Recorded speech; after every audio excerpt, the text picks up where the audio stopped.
আচ্ছা, আসসালামু আলাইকুম। অনেকে বুঝে না বুঝে স্মার্ট ওয়াচ আর অ্যান্ড্রয়েড ওয়াচের মধ্যে প্যাচ লাগায়। স্মার্ট ওয়াচ যেটা সেটা হচ্ছে আপনার ওইটাতে আপনার স্মার্ট ওয়াচের অনেক ফিচার থাকবে, যেমন কতটুকু হাঁটলেন, ঘুমাইলেন, ওই যে স্পটস যে মোডগুলি সেগুলি থাকবে। তারপরে ব্লুটুথ কলিং ফিচার থাকবে, এটা ব্লুটুথের মাধ্যমে মোবাইলের সাথে কানেক্ট করতে পারবেন। এই ধরনের ফিচার থাকবে। এবং স্মার্ট ওয়াচে আপনার হচ্ছে ক্যামেরা ট্যামেরা থাকে না, সিম টিম ঢুকানো যায় না। আর আরেকটা হচ্ছে অ্যান্ড্রয়েড ওয়াচ, ওইটাতে ক্যামেরা থাকে, সিম ঢুকানো যায় এবং ইউটিউব, ফেসবুক, হোয়াটসঅ্যাপ, মেসেঞ্জার সব কিছু চালানো যায়। মোট কথা অ্যান্ড্রয়েড ফোনের মতো।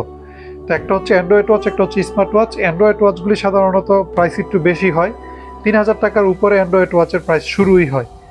আর স্মার্ট ওয়াচের প্রাইসগুলি ১,০০০ টাকার নিচেও আছে, তারপরে ১,০০০, ১৫০০, ১২০০, আবার অনেক বেশিও আছে। কিন্তু এটা শুরু হয় ১,০০০ টাকার নিচ থেকেই। তো এটা হচ্ছে পার্থক্যটা। স্মার্ট ওয়াচে ক্যামেরা হয় না, সিম ঢুকানো যায় না, এটা হচ্ছে বেসিক পার্থক্য। অ্যান্ড্রয়েড ওয়াচে ক্যামেরাও থাকে, সিমও ঢুকানো যায়, ইউটিউব, ফেসবুকও চলে। এই হচ্ছে পার্থক্যগুলি।